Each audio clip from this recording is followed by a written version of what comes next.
आज हम बात करने वाले हैं कैरल ड्वेक की जबरदस्त किताब माइंडसेट के बारे में। ये किताब इस बारे में है कि कैसे हमारी सोच, हमारा नजरिया हमारी पूरी जिंदगी को बना या बिगाड़ सकता है।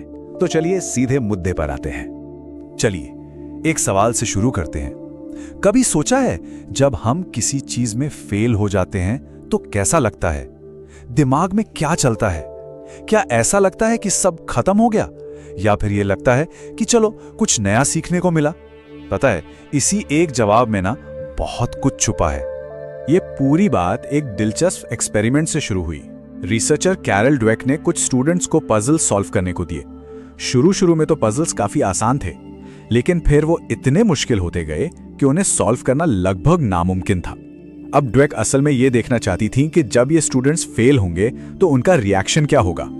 और यहीं पर कुछ हैरान करने वाला हुआ। जब पजल्स मुश्किल हो गए तो कुछ स्टूडेंट्स फ्रस्ट्रेट होने के बजाय उल्टा एक्साइटेड हो गए। एक ने तो यहां तक कहा, वाह, मुझे तो चैलेंज में मजा आ रहा है।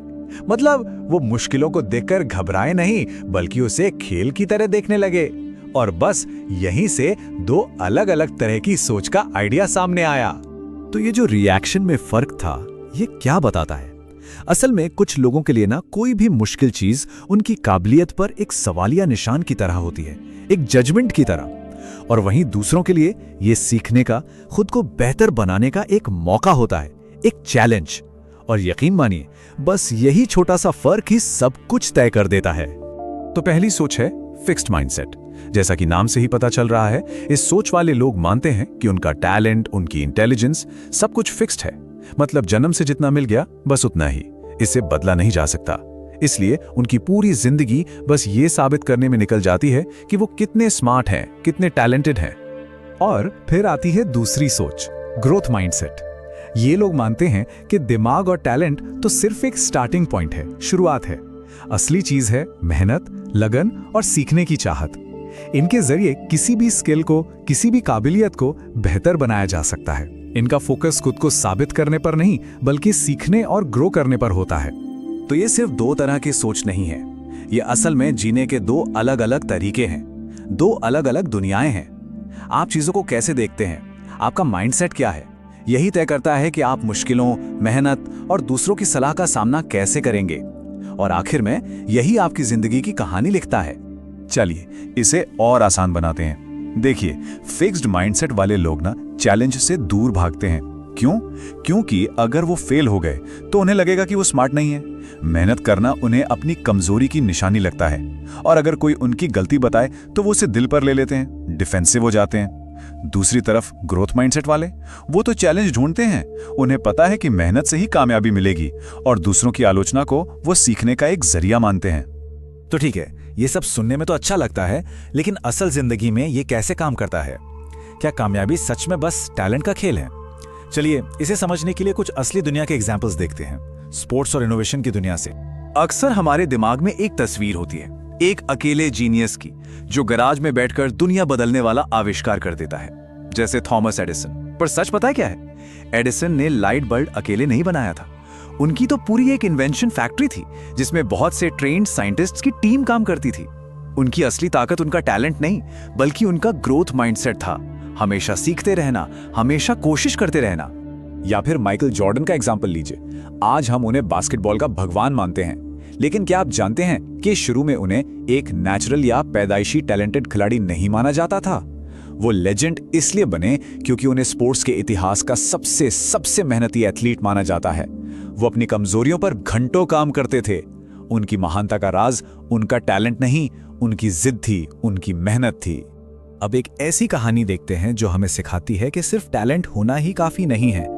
ये कहानी है बिली बीन की, एक बेसबॉल प्लेयर जिनमें टैलेंट कूट कूट कर भरा था। हर कोई कहता था कि ये अगला बड़ा स्टार बनेगा, लेकिन एक बहुत बड़ी प्रॉब्लम थी, उनका माइंडसेट फिक्स था। बिली को लगता था कि मेहनत तो वो लोग करते हैं जिनमें टैलेंट नहीं होता। इसलिए जब वो फेल होने लगे, जब उन पर प्रेशर बढ़ा, तो वो पूरी तरह बिखर गए। वो अपने ही टैलेंट के जाल में फंस कर रह गए। लेकिन कहानी यहां खत्म नहीं होती। सालों बाद जब वो एक टीम के मैनेजर बने तो उन्हें अपनी गलती का एहसास हुआ। उन्होंने सिर्फ टैलेंटेड खिलाड़ी नहीं चुने, बल्कि ऐसे खिलाड़ी चुने जिनका माइंडसेट ग्रोथ वाला था। और उस टीम ने जो किया वो आज भी एक मिसाल है। तो ये सब सुनने के बाद सबसे बड़ा सवाल यही उठता है कि क्या हम अपना माइंडसेट बदल सकते हैं? अगर किसी का माइंडसेट फिक्स्ड है तो क्या वो हमेशा वैसा ही रहेगा?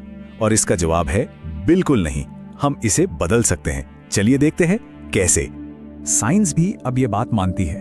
हमारा दिमाग ना एक मसल की तरह है। जैसे हम जिम में वजन उठाकर मसल्स बनाते हैं, वैसे ही जब हम कुछ नया सीखते हैं, खुद को चैलेंज करते हैं, तो हमारे दिमाग में नए कनेक्शंस बनते हैं। हमारा दिमाग सचमुच फिजिकली बदलता है, मजबूत होता है। तो ये सिर्फ कोई मोटिवेशनल बात नहीं है, ये एक बायोलॉजिकल फैक्ट है। तो ठीक है, इसे अपनी जिंदगी में कैसे उतारे? इसके लिए 3 बहुत ही सिंपल स्टेप्स हैं। पहला, अपने अंदर की उस फिक्स्ड माइंडसेट वाली आवाज को पहचानिए। वो आवाज जो कहती है छोड़ो, तुमसे नहीं होगा। दूसरा, ये समझें कि आपके पास चॉइस है। आप उस आवाज की सुन भी सकते हैं और उसे नजरअंदाज भी कर सकते हैं। और तीसरा और सबसे जरूरी, उस आवाज को ग्रोथ माइंडसेट के साथ जवाब दीजिए। कहिए, शायद अभी मुझसे नहीं होगा, लेकिन मैं सीख सकता हूं, मैं कोशिश कर सकता हूं। तो इस पूरी बातचीत का निचोड़ क्या है? 3 जरूरी बातें। पहली, फेलियर का मतलब यह नहीं है कि आप काबिल नहीं हैं। फेलियर तो सीखने की प्रक्रिया का एक हिस्सा है। दूसरी, असली कामयाबी सिर्फ टैलेंट से नहीं, मेहनत और लगन से मिलती है। और तीसरी और सबसे पावरफुल बात, अपनी सोच को बदलने की ताकत आपके ही हाथ में है। और अब जाने से पहले एक सवाल सबके लिए, जरा एक पल के लिए सोचिए, ऐसी कौन सी चीज है जो आप सच में करना चाहते हैं, लेकिन आपके मन की कोई आवाज, आपका माइंडसेट आपको वो करने से रोक रहा है?